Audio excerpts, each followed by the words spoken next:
नमस्कार। माली समाचार हिंदी में आपका स्वागत है। मैं दिनेश माली।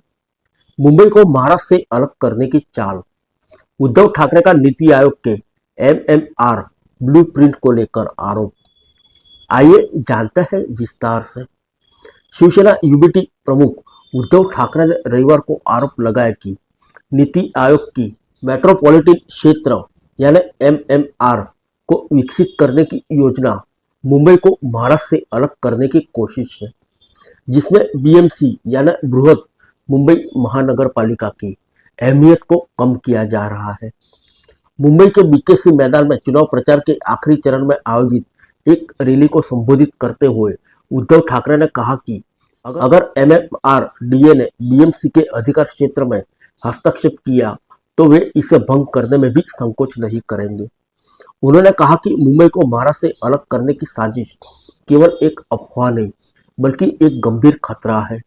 यह साजिश असली है, लेकिन हम इसे कभी सफल नहीं होने देंगे।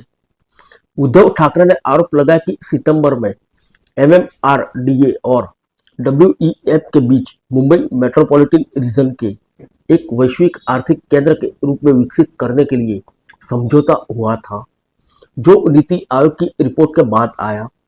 उन्होंने कहा, नीति आयोग की योजना बीएमसी की अहमियत को कम करती है, जो मुंबई को महाराष्ट्र से अलग करने की साजिश का एक हिस्सा है। शिवसेना यूबीटी प्रमुख ने यह भी कहा कि महाविकास आघाड़ी सरकार की पहली प्राथमिकता महायुति सरकार की उन नीतियों को रद्द करना होगा जिनसे मुंबई की जमीन अदानी समूह को सौंपी गई। पूर्व मुख्यमंत्री ने कहा कि वह विकास के खिलाफ नहीं है, लेकिन विनाश के खिलाफ जरूर है। उन्होंने दावा किया कि उनकी सरकार को इसलिए गिरा गया क्योंकि उन्होंने महाराष्ट्र को लूटने की इजाजत नहीं दी। वहीं सुप्रीम कोर्ट में शिवसेना विधायकों की अयोग्यता के मामले का जिक्र करते हुए उन्होंने कहा कि कोर्ट ने मुझे न्याय नहीं दिया, मैं महाराष्ट्र के लिए आपसे न्याय मांगता हूं। उन्होंने भाजपा पर निशाना साधते हुए कहा कि सरदार वल्लभ भाई पटेल, जिन्होंने आरएसएस पर प्रतिबंध लगाया था, उनकी मूर्ति गुजरात में बनाकर भाजपा महाराष्ट्र में बाला साहब ठाकरे के नाम पर वोट मांग रही है।